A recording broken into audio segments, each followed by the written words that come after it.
আসসালামু আলাইকুম। সবাই কেমন আছেন? আশা করি সবাই ভালো আছেন। দেশ এবং দেশের বাইরে প্রবাসী ভাই বোনেরা, আমি আছি কুয়েত বাংলা। নামাজ পড়তে বের হলাম, মসজিদে যাচ্ছি। এটা হচ্ছে আমাদের এলাকা।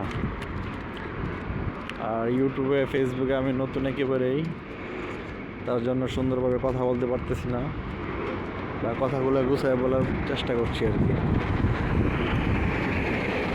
এটা হচ্ছে আপনার মাদ্রাসা। এটা হলো প্রতিবন্ধী মাদ্রাসা। এটাতে শুধু প্রতিবন্ধী ছেলেমেয়েরা পড়াশোনা করে। আর একটু আগাইলে 1 মিনিট আগানো দূর সামনে মসজিদ। আর আমার সামনে তারপরে হচ্ছে সাগর। সাগরের পরে হচ্ছে ইরাক বর্ডার। তারপরে আর কোনো কুয়েতার নাই। এরপরে ইরাক বর্ডার শুরু হচ্ছে আর কি। প্রত্যেকটা রাস্তার মোড়ে মোড়ে এরকম পানির ট্যাঙ্ক বসানো আছে। শুধু ঠান্ডা পানি, গরম পানি, সব পানি পাওয়া যায় এখানে। আর বাংলাদেশি পাখি, ঘুঘু পাখি।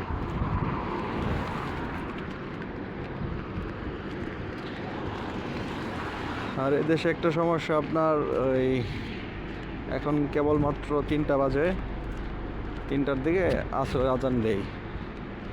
বাংলাদেশে তো 5টার দিকে মনে হয় আসর আজান দেয়, আর এদিকে 3টা বাজে আসর আজান দেয়। আসর আজান দিয়ে আর সাথে সাথে 10 মিনিটের মধ্যে নামাজ পড়ে ফেলে। দেখেন কত সুন্দর সুন্দর জিনিসগুলো রাস্তায় পড়ে থাকে। এই গাড়ির তো কোনো অভাব নাই, এই দেশে প্রচুর গাড়ি। দেখতে থাকেন।